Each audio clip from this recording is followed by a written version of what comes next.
host, Sami Kinnison, joined with co host Angela Belford. And today we have a wonderful guest with us, Paige Renee.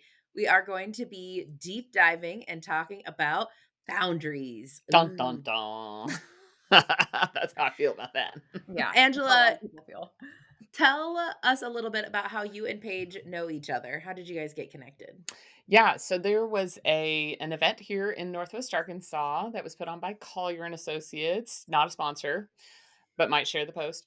Um, they did a kind of a how is the real estate market? I think it was like called the Business Summit. Mhm. And so they did a great job and had several hundred people for a half day event where they talked about kind of what's happening in Northwest Arkansas from an entrepreneur perspective, from a just society, and then also from a housing perspective. Lots of intersections of where I love my life. And Paige was the MC, and she did amazing. Actually, she really did a great job of celebrating the thought leaders. And there were a couple of times that she would use different phrases. Now I should have looked them up, but I was like, ooh, I like how she's talking about that.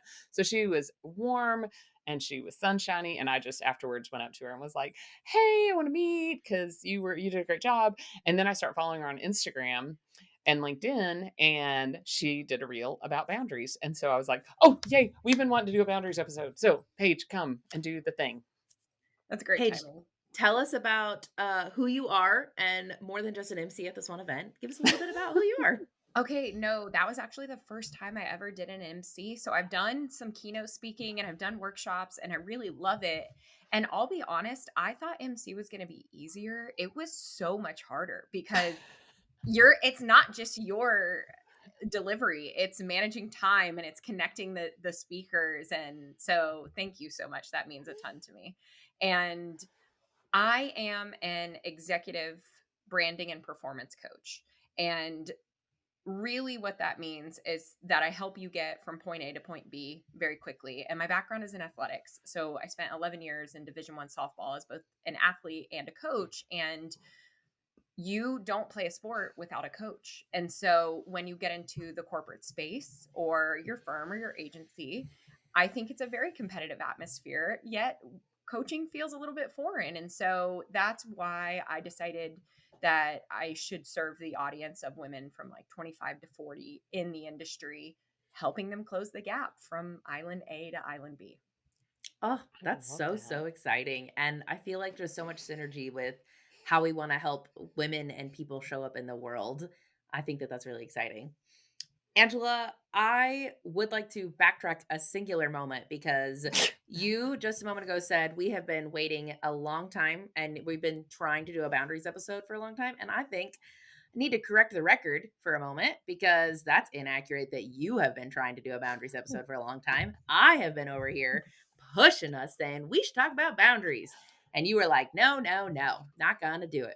So just to toot my own horn and correct the record a hot second, Angela here is a little bit of the, I would say, like the everyman, the tell me more. I don't know that I'm as experienced in it, but excited to unpack this and let it be the messy middle that we're always telling people about, and then that's okay. Mhm. I want to defend myself for a second. Number one, I was What did about I to move do here? on. I was thinking last December I was in a really tough family situation where I had to use boundaries more than I ever had, and I will tell you that I have my unresolved grief throughout most of my adulthood showed up as anger. And so I often would hold boundaries using anger, and I hated that. It was Mm, the thing I didn't like about myself at all. I did not like when I showed up with anger. And so having the situation last year where I had to, okay, look, you are now a certified life coach. You have now written a book about emotional intelligence. Get your crap together. Like, fake it till you make it. Pretend that you actually know how to set boundaries without anger until you get good at setting boundaries without anger. And so I think that's why I've been reluctant to do it, is because I don't appreciate how I've done it how I've done it. And I wouldn't consider myself messy middle. I would consider myself like rookie. I mean, and what's funny is that people are like, "No, no, no, you're really good at saying no." Like, and I'm committed to being a woman of my word, so it's easy for me to say no, but I don't always say it in the kindest, nicest way. I'm like, "No." Yeah. So anyway, so I'm just gonna defend myself just a little bit. Paige, tell us about your boundaries journey. How did you get to this? Yeah, what's your story with that? Yeah, absolutely. So I'll start from the beginning. I studied a lot of Brooke Castillo's work, as I was talking to you earlier, and she talks a lot about boundaries and it really resonated with me. So all the way back in 2015, I started noticing people around me talking about things that they wanted to do without doing them. Like, "Oh, I'd really like to start a podcast," or, "Oh, I'd really love this job," or, "I'd love to meet somebody." And it was really frustrating for me to hear people talk about what they wanted without the follow through or seemingly not knowing. And so I learned that knowing's not enough. If you look at the obesity epidemic in America, if you stop anybody on the street, you can say, "Hey, what are two components of a healthy lifestyle?" And anybody's going to tell you, "Well, it's eating healthy and working out," or some version of that. But knowing isn't enough. And so I started my work really just doing a deep dive into what we could do with the tools in our minds. And so Brooke Castillo, shout out, like the life coach school was a really great resource for me at the time. And I had hired a life coach whose coach was Stacy Bowman, who then like I it was love a very Stacy. close accidental ladder to Brooke Castillo. And so I That's how started I got to listening. Brooke. That's What, through Stacy? hilarious. Yeah, yeah, yeah. I listened to Yeah. Stacy and then went, "Who trained Stacy?" And I went Mhm. and found Brooke, and then did a deep dive into Brooke, and ended up. That's how I got my life coach certification. So it's funny. I also I binged everything Yeah. Stacy said first. Yeah, It's I mean, that's it's so so funny. good and it's so valuable and it's stuff that you need to if you don't just hear it once and it sinks. It's a muscle. We talk about athletics.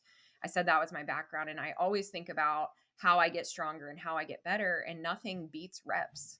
And so, especially when it comes to boundaries. And so I started listening to her and I think we could start with what is a boundary and Yeah. Yeah. what it is not. So, a boundary is a parameter to protect yourself. It is not something to change somebody else. So, for example, she gave this image of a fence around your house. Your house is your home and you want to protect it. So, you put a fence around your house and that protects your house. But it doesn't say, "Hey, neighbor, you should mow your yard once every week," right? Because that's manipulating somebody else or trying to change somebody else. And a lot of times when I talk about boundaries, I also talk about your manual, your personal manual, because we have a personal manual that for me says, okay, this is how you treat people, this is how you conduct yourself, this is how you follow up to conversations and really everything. And what we like to do is we like to take our manual and hand it to somebody else and say, "Hey, please abide by this." I am like 3 months married and I have to like continually take my manual back from my husband who I'm like, "Hey, you should do X, Y, and Z." But back to boundaries, it's about protecting your well-being. And so my favorite example that I listened to on the life coach school was if you have your mother-in-law showing up at your front door to visit you and your husband and your new child, and you don't like when she does that, but you let her in, then she's going to keep doing it. Okay. So the first part of a boundary is really stating your boundary clearly. So you can say, "Hey, mother in law, I don't appreciate when you show up unannounced. Please give us a phone call ahead of time, or we might not let you in." That's actually the easier part of the boundary. So you talked about earlier, Angela, being able to say no and state what you want, be very clear with that. And that's the easier part of a boundary. The follow through is so hard. And that looks like if you say to your mother in law, "Hey, I really would appreciate it if you gave me some heads up before you come over." She comes over and you let her in anyway. You're just communicating that your boundary doesn't matter and it's not really in place because you're willing to backtrack on what you said. And so the hard part is if she's standing on the other side of the door and you said, "No, I told you, and this is what I communicated, and I'm not going to let you in." Like, I'm sure everybody listening feels very sticky and cringy about that because that's very uncomfortable.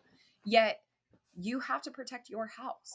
you're not trying to change her. It's your well-being. And so those are the first two big parts of a boundary.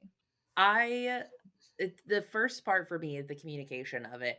This is the thing that when I'm talking to people about boundaries, I feel like I hear this often getting missed. That it will be like, "Oh, I didn't want them to or I don't want this to happen."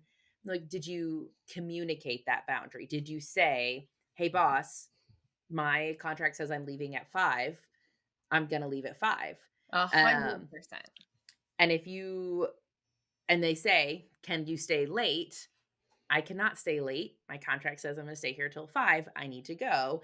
Like, I don't know, there's different parts about it that you being able to state clearly for yourself and for others can be a really good first step. And even if for others feels hard, start with for yourself. Like, write it out, practice writing it a couple different ways, say it a couple different ways. Because what people say is, "I shouldn't have to tell them. They Mhm, know my contract is at 5 o'clock. mhm, They or my mother-in-law should know better than to show up mhm. unannounced. But Why her would they do manual that?" doesn't say the same Her thing as your manual is manual. yes.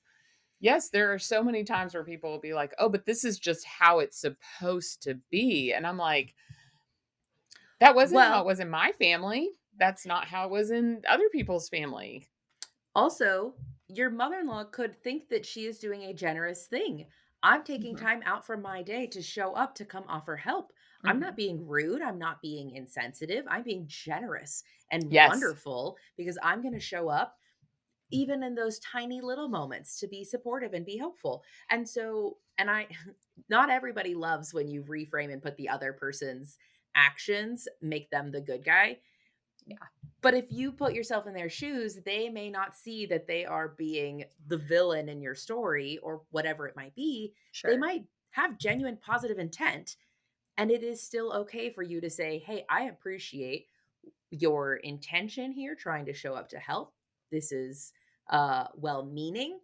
It's not what I want. We would like to have dedicated time for ourselves." Sometimes you got to be careful on like giving reasons because people will try start to argue with you. Yeah, You could just say, we need you to call us in advance before you come over. yeah. And you hit on a really important thing. It's about being able to communicate what you want and take radical responsibility for yourself. So that part's a little bit hard, you know. And the Mm. the, the statement about assumptions is true. Anytime I make assumptions, and I do it all the time, because we're all human. Usually there's a miss, and when we're working in corporate settings, you see behavior. That's the tough part. You don't see intent. All you see is behavior. And so your interpretation of behavior is so very different. And that is really challenging. And the example that you gave, Sammy, is so spot on to what most women that I work with are challenged by. They know that their contract says 9 to 5 or whatever. And yeah, of course, there's projects that are going to go later and things like that. However, the way that you test that is, okay, how is my energy, how am I feeling? Because a lot of these women that I'm working with are feeling frustrated, burnout, overwhelmed, and are like trying to get ahead, and it's just this mystical thing that they're going to get ahead and they never get ahead, and then the Mm. cycle repeats itself, and it's like rinse, wash, and repeat. Whereas it comes down to like trusting yourself. If I say, okay, I'm leaving the office today at 5, no matter what, you have to trust yourself to be able to follow through on that action. And that's just one more rep to help you improve in that way. Another boundary, Angela, that I know you have set, and you're actually really good, I think, at telling people no and holding firm to this. Within our work, we the Belfer Group, has been a marketing agency for a long time and is now professional development. In like the heyday of marketing, outside of 8 to 5 time, you would not get a phone call back or an email back. And it was actually pretty strict, Angela, that you would tell even your employees, I get that you might work outside of 8 to 5 hours because we had a couple of part time employees who had different, more flexible hours. They she would encourage them, schedule your email to send at 8 a.m. or to send at 9 a.m. the next day. And there would be times clients would get really mad that they wouldn't get an email back or they wouldn't get a phone call back. I remember, Angela, you told a story that you had one client who called to yell at you for it. And you basically yelled back at them and were like, if you want me to show up as my best and most creative self to do your work, I have to have downtime. And if I don't Mhm. have downtime as a creative, I genuinely am not going to be able to produce quality work for you. So you can hang tight till Monday. Nobody's going to die over Saturday and Sunday. It will be fine.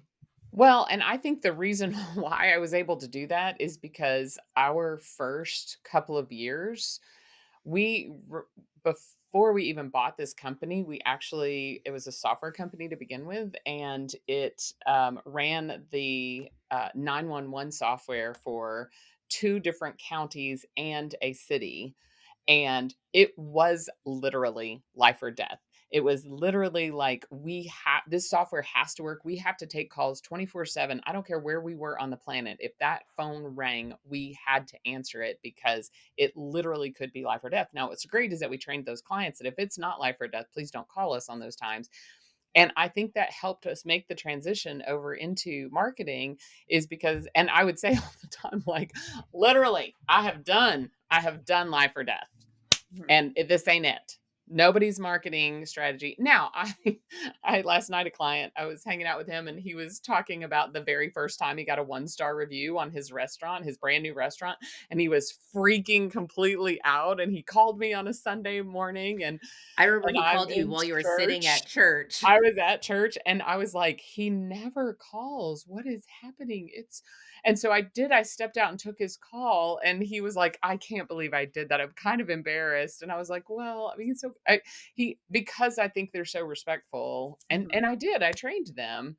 So anyway, it isn't life or death. And there's so many times in life where we act like it's life or death Mhm.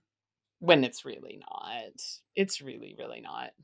No, and you bring up a good example because I think about myself. I think about who I am given no boundaries. Like my assistant, for example, she's somebody who is willing to work all the time. And so I tell her, I don't expect you to answer an email immediately if I'm sending it over the weekend. I'm going to send it and I don't expect a reply until Monday. And so I'm very clear about that expectation too. And it's harder when you're working for somebody or you have a boss to answer to because you always want to prove yourself, or we always want to be like, we're working and we're doing a lot and we can handle a lot. And again, I want to reiterate, boundaries are to protect yourself. If you're somebody that's putting out fires and answering a million emails a day, you should have a boundary around that, because saying no to someone else or to that is saying yes to yourself and where you're growing. And so a lot of women I find don't necessarily create the space to be strategic about their position and where they're going. Mm. Instead, it's like, okay, well, I'm getting this dopamine effect from like checking off all the to dos. Everybody knows I'm the go to gal for the X, Y, and Z. I can handle a lot.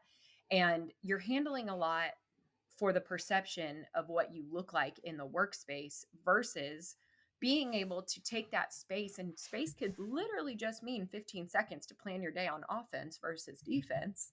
A team that spends its time, if we speak about football, a team that spends its time on defense is going to be worn the heck out most of the game. And so there has to be an offensive approach to your day, whether that's a non-negotiable in the morning or creating even that like 15-minute window where you block your calendar because you're thinking about, okay, well, how can I zoom out? What's the big picture? Where am I going from here? And so those boundaries, again, aren't just about with other people. They're also about helping you create the forward momentum that you're really looking for.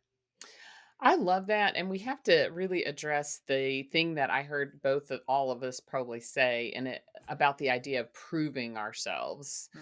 right? And I think so. Of course, I'm going to drag it back to our my book, Traveling Light. I talk about the idea of when we have an underlying belief that I'm not enough. That's how we're going to see the world. And so we're going to put on headphones that everything people say to us is filtered through those headphones. We're going to have glasses that everything we see is filtered through that lens of I'm not enough. And it's been so interesting as I've um, dealt with the deeper parts of some of those core beliefs, those seven core beliefs we talk about, and recently had an interaction with somebody, and they said I commented what I thought was something positive on their Instagram post, and they came at me. I was able to sit there and read it. Now, maybe it bothered me a little because I've told this story like 5 times, but I'm telling it as a reminder to myself that, like, 2 years ago, I would have been devastated by that comment. "Oh my god, I can't believe that's how she thinks about me," and, "Oh, blah, blah, blah, blah, blah, oh, blah, blah, blah, blah, blah." She thinks that way about me, and I could care less because 'cause I'm like, "Sweetie pie, you don't know me. I know my heart. I know my intent. I know that that's not how I'm showing up in the world." Mhm. And so, from that place of security that I have in myself, I know I'm enough. Do I get triggered? Of course. Of course, of course. There's still little, that's part of the journey, but to the greatest degree, it didn't step on my landmine and trigger me into this big giant effect. And so I think that when we talk about these boundaries that we're trying to prove ourselves by overdoing and Mhm. overcommitting and over saying yes and being a yes person and never saying no, sometimes it's out of response of our own insecurities, our own negative beliefs about ourselves. And, oh, this will be terrible if this person thinks this thing about me. Yeah. I think that's a perfect example, honestly. And I was just thinking about how I work. I'm just going to call this client Kate. Kate really wanted to be in a director position. She was in a associate director position. She really wanted that promotion. And when we started working together, we were talking about how her day looks. We had to do a deep dive into her schedule. And it's interesting because everyone thinks it's about the mechanics, but it's really about the magic. It's about who you are and how you operate and what you believe about yourself. And so we Yes. started playing the why game. And so when she would work, her schedule was she would get get home usually like 6 or 7, have dinner, like her husband would do his thing and then she'd get like back on the laptop. And I we just played the why game. Why do you get back on the laptop? Well, there's a bunch of emails to answer. Why do you have to answer them right now? Well, I'm trying to get ahead on my work. Why are you trying to get ahead on your work? Well, because I really want this promotion. Well, if you don't get ahead on your work, are you qualified for this promotion? And it was just kind of like digging into that why, really to let her see that we're continually trying to do more versus doing like more quality work or more strategic work versus just being like a workhorse. I think that's maybe an older mentality. And I've definitely fallen into that. I am preaching to myself. And it's being able to like take a step back. And I always use the analogy of pulling the arrow back to shoot it forward quicker. It's Mm. I'm so much better equipped to serve my clients or do well in my workouts, for example, if I do take a rest day or if I do take some time off. And it's hard to do. I'm not saying it's easy, yet when you get into that rhythm, you do see that there's a lot of benefit to it, especially for your overall longevity of your career and how fast you get to the top. I want to point out that one of the other things you talked about is vision, really, Mhm. because if we are just stuck in the day to day, it's hard to know how to set those boundaries. And what I love that you're actually encouraging people to do is like lift your head up and point over and say, where am I aiming? Because sometimes we get on a road and we're like, I don't even know what this, or I turned off my navigation, I thought I knew where I was going, Yeah. and suddenly I'm lost in the middle of the woods because I haven't stopped to calibrate to where am I heading. Well, then if I know where I'm heading, then now then it creates the reason for why she doesn't do the thing, that why she gets more strategic. And it really, and I know I talk a lot on the podcast about not asking why. In this scenario, starting with why I think is fantastic. And also when you're trying to find intent.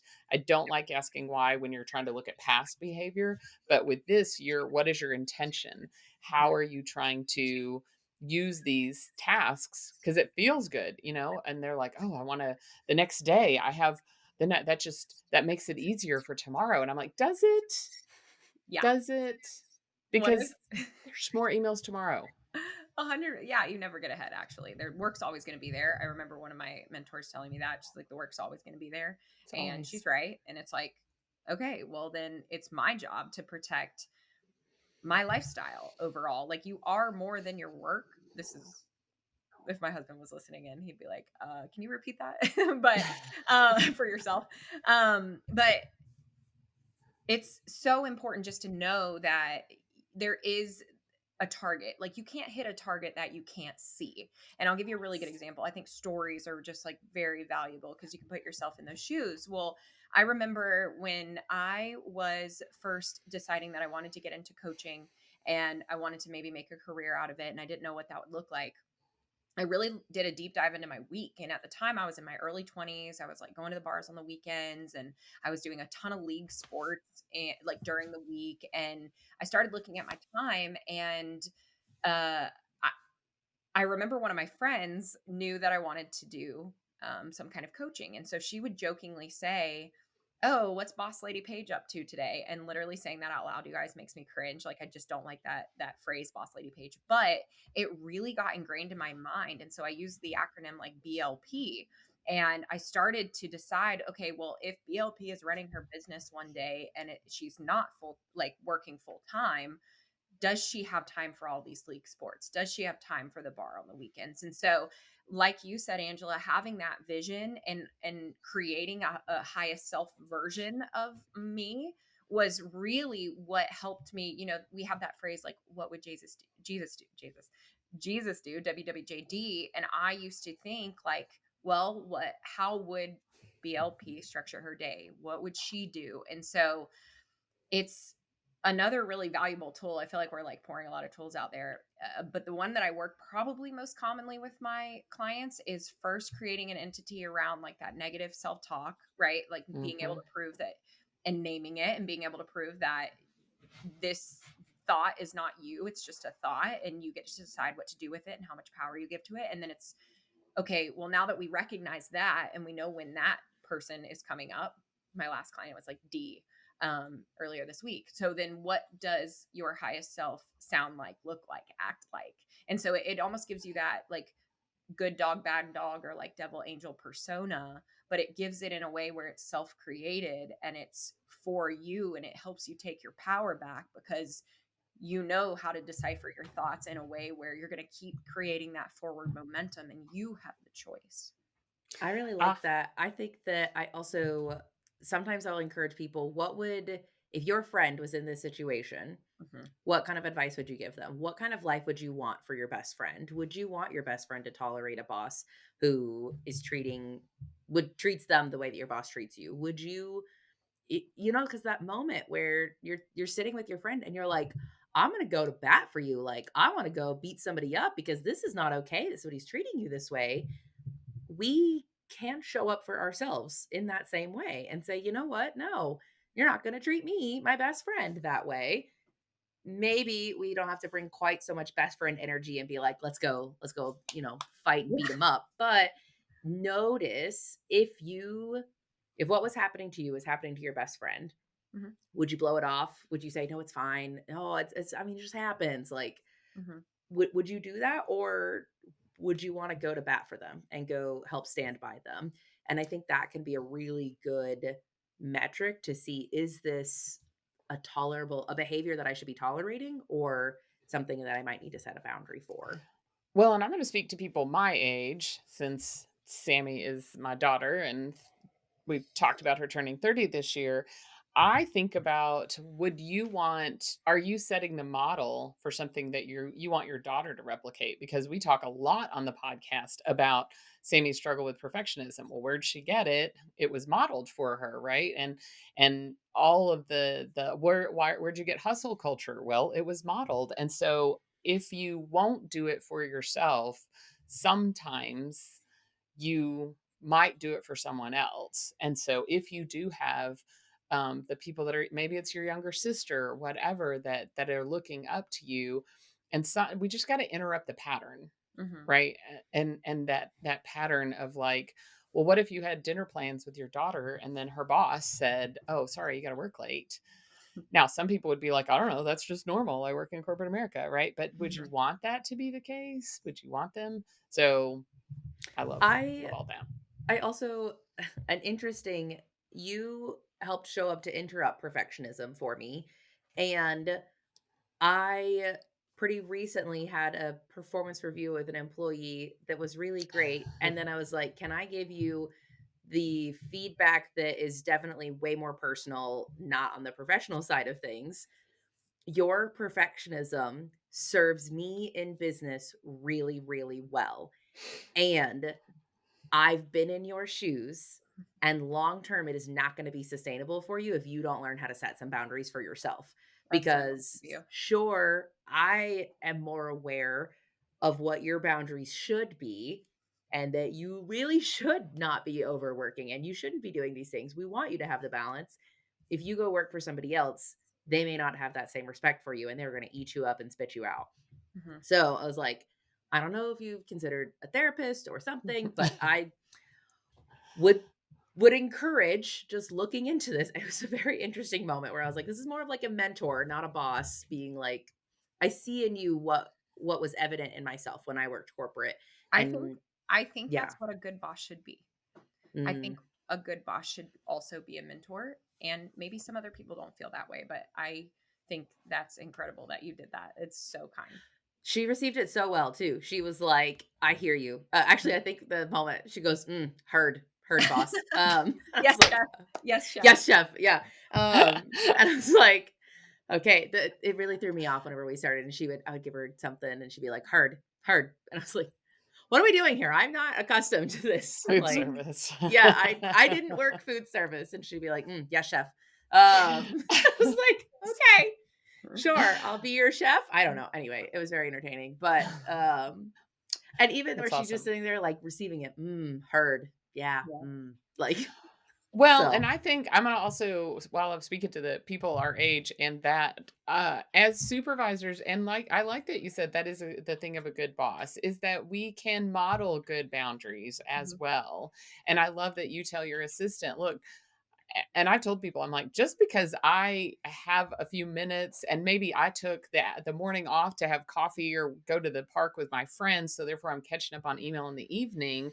Like just because I do that doesn't mean I expect that back from you. And I Mhm. love that. And I think that that is very important for people to model. And I hope they notice when other people's insecurity is inadvertently serving the business, and that they have the confidence like Sammy did to point that out. Okay, Go. one more thing. I wanted to like circle back to what I was saying because I get so excited about my ideas and jump Yeah, around. yeah. So when I was talking about my assistant, I was going to say if she were to answer me throughout the weekend over and over without me telling her that's not my expectation, I would take it and run with it and I would keep going. I know myself in that Human way. nature. Yeah, it's like and so even I'm trying to think of another example. Even if I wanted to stay longer at the gym, and our gym owner was like, "Well, I'm going to shut the doors at 8." And they didn't say that, I would probably go longer. So I think it's really valuable. People do like boundaries. Kids like structure. People do like parameters. And so you're not a bad guy for setting them. And I think that's also important to know too. There was this online forum yesterday. I'm so embarrassed. I'm admitting that I was like all over it. And I was like giving unsolicited advice. I don't typically do this, let me say, but it popped up and it was like, I have to fire this person, and I'm really nervous about it. And he has anger and blah, blah, blah, blah, blah. And so a lot of people were like chiming in, and it was all actually really good advice. And the one thing that I said that I didn't see on the forum was, or in the comment section, was you could be giving him the best gift that changes the trajectory of his life. Like after this, sometimes you hit rock bottom to really take a look in the mirror. And I think that that's really valuable. And so, really being able to shift the perspective on what your no or your boundary does for not only yourself, but somebody else, and looking at it as a grave responsibility is really helpful. I have the privilege that I have been an employer for 18, 20 years, I think. No, probably longer than that. Anyway, probably about 20 years of my own business. And from that business, then going and running a couple of my clients' businesses, I have had 3 different people that after I fired them, they came back to tell me, "Best thing you ever did to me." Mm, Like, one of them was like, I never would have left, mhm. but now I'm going back to school. Thank you." He came back, like, within his 2 weeks. I gave him 2 weeks notice. It was a job that I could give him 2 weeks notice. Um, and he by the end of it was like, "Thank you." Wow. But then I had other people that came back like a year later or 6 months later, and I've even had somebody that said, I interviewed with you. I didn't get the job, but you gave me some valuable feedback, Mm, and it wasn't the right fit. And I'm really glad that you didn't hire me." So I think because of that long term, you're absolutely right that it can be. And I also came to appreciate about myself, it is excruciatingly difficult to fire people. It is excruciatingly difficult. And I used to just I will lose sleep. I will worry about, I will do all of those things. And what I came to realize is I like that about myself. I actually don't want to change that behavior. I want to take it really, really, really seriously when I have mm, to change the trajectory of somebody's life and give them an opportunity to spend their days in other ways. While I reconcile that I have to do that, I have to look out for the best for the company, but I came to the point where I was like, I'm not going to change that behavior. I don't want to be so callous that it is easy to fire somebody. Now, sometimes it gets to the point that the decision is like, I've given you opportunity. It is not a surprise to you. And I hate this for you. But the decision is made and I'm clear with the decision. But I like that I angst about it. And I just like, I don't try to fix that part of me. I go, yep, that's good. Because then it has also weirdly made me a much better interviewer, and I mm. am much better recruiting people because I have a interview question I will ask people. This may be off topic, but I ask people a question sometimes. What will I know about you in 6 months that I don't know today that'll make me regret hiring you or will make me want to fire you? And people are like, what kind of question is that? And I'm Wow. like, they can never answer it. But I need them to like think critically about themselves. Like, I don't think anybody has ever answered that question well because it's impossible question, but I like asking it just to get them thinking Yeah. um about how they're going to Bef- fit. Before we wrap up today, I want to make very obvious things that we've been circling around, that if you are somebody listening that maybe feels a little bit like Angela has, where it's like boundaries are like a no-go, I have no idea. What is a good place to start? What would be, I know we can readdress something, but I just want to name it really clearly. Where should somebody start if they're like, golly, I don't even know what to do? I'll give you 3 places. First place, you can check out the Life Coach School and just look up episode on boundaries or even Stacey Bayman's podcast. The second place, so outside of the podcast, I would say Dr. Henry Cloud has a book called Yes. Boundaries. So He's like good. known as the boundary person. Yep. And he also wrote a book called Necessary Endings. Yes. And it took me a minute to remember that title. And the former president of Saatchi and Saatchi gave me that book. And it was when I was in a relationship I didn't need to be in, so I understood the underlying term here, but it was so good. And it takes boundaries and kind of flips it on its head and tells you that, like, essentially in order to like grow beautiful rose bushes, you have to really trim it, prune it. I Mhm. clearly don't have a green Mhm. thumb, but you know what I mean. And so those 2 places, fantastic places to start. And then honestly, if you want to DM me on Instagram, I can shoot you in a different direction, or just answer just casual questions, because I think sometimes that feels a little better sometimes, because boundaries feel personal and sticky and they can be challenging. Yeah, go ahead, Angela. Oh, I was going to say start small. Um, right, just figuring out what your preferences are and just being okay with your own preferences, and that can be as simple as I don't like small fork. I can't eat from a fork where the tines are out of alignment.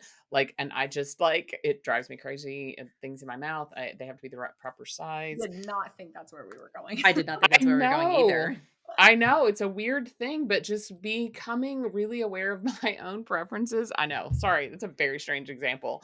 But by becoming aware of my own preferences and beginning to honor some of those preferences, then begins to the process of you noticing when things are out of alignment with you honoring your own preferences, right? Like your mother-in-law coming over and not calling. I try Or really hard, probably because of that episode. I try to always call before I stop by, and they're like, "Why are you calling? Just come over." Or like, if you're on the phone with somebody and they're raising their voice at you, and you say, "If you raise your voice, I'm going to get off the phone," and they continually raise their voice, and you stay on the phone, then you're neglecting your own boundary. Your boundary doesn't count. Your word doesn't count. And if you do get off the phone, you stated it, you told them. And so it's hard because you can't control somebody else's reaction to Mhm. your boundary. I think that for me has been something that I've been able to practice really well with parenting, and it gives me just such a model for other things that there are times where my kids will do something that is over the line, and love my husband, he will get mad and be like, "You did this thing, punished right now. Like, here we go. Like, we're gonna go into this next step." And I was like, they didn't know that they weren't supposed to do that thing. And if we didn't tell them that they aren't supposed to do this thing, how do they know that they're not supposed to? Hmm. And so on the flip side, when I say, if you raise your okay, this is I realized I was gonna give one that makes me seem like maybe a questionable mom. Um, if you raise your voice inside, you're gonna have to go outside. And my kids use their outside voice inside. I'd be like, "Great, you're gonna go outside." "No, no." And I will pick them up and I will set them on the back patio and I close the door. Brilliant. And I maybe I'm a questionable mom for like forcing my kid outside and then kind of holding him out there. Like, you're gonna use your outside voice. You don't get to be in this room. You have to go outside. Now that is a little bit different than a boundary, I think, because it's is about his behavior and his Yeah. actions. But the practice of it, of, like, stating what this is, probably a better if I'm dealing with adults would be like, "If you're gonna continue to raise your voice in here, I'm gonna go outside. Hmm. Like, I'm not gonna stay in the room." I Hmm. Mhm. think I get a little bit of a pass because I'm working with 2-year-olds and 5-year-olds, and so I get to Mhm. help Well, and it's your guide job their to like behavior. grow them and mentor them. Yes, Right. it's a little bit different, but that practice and that, Yeah. modeling, the steps of that are still very similar. I think on the phone call and, like, if you continue to raise your voice, then I'm going to hang up the phone. I have added, and maybe this is like my interim step, but I'll say, "Hey, it sounds like you're really upset.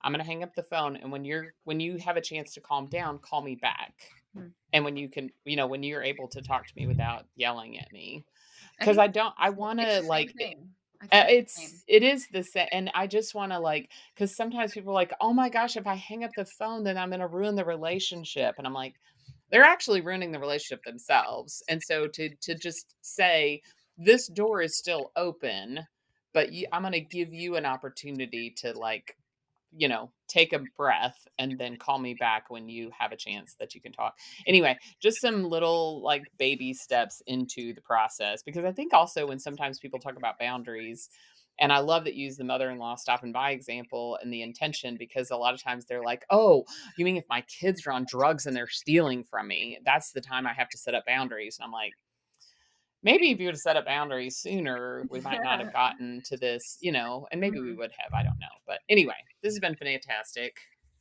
Yeah. Paige, is there anything that you would like to leave people with? Any encouragement or sort of final message? Yeah, actually, oof, okay. Yes, a lot. But I'll keep it simple. So there's two parts to boundaries.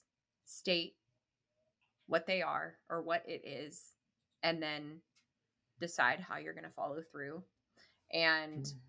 that is only going to get easier with more repetitions. It's not easy with your family, it's not easy with close people, but easy doesn't mean, difficult doesn't mean bad. It means you're growing and you're stretching. So that's the first thing I'll say.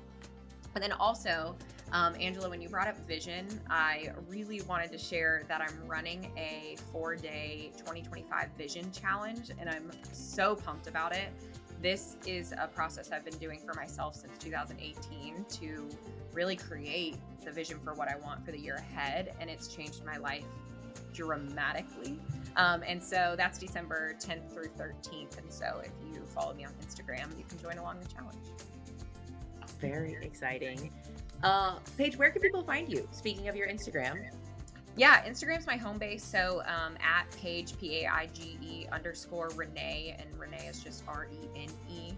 And then www.paigereneecoaching.com. Okay.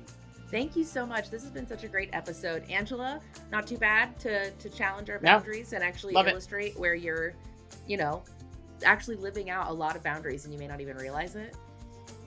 Yeah, I think I'm at the stage I can do. I don't know that I'm ready to teach yet about it. So this was lovely. Thank you for being along the journey with me, guys. Yeah, this was awesome. Thank you guys for having me. Of course. We hope you guys like the episode. Feel free to subscribe, share, do all of the things. And until next time, we hope you guys go be freaking awesome.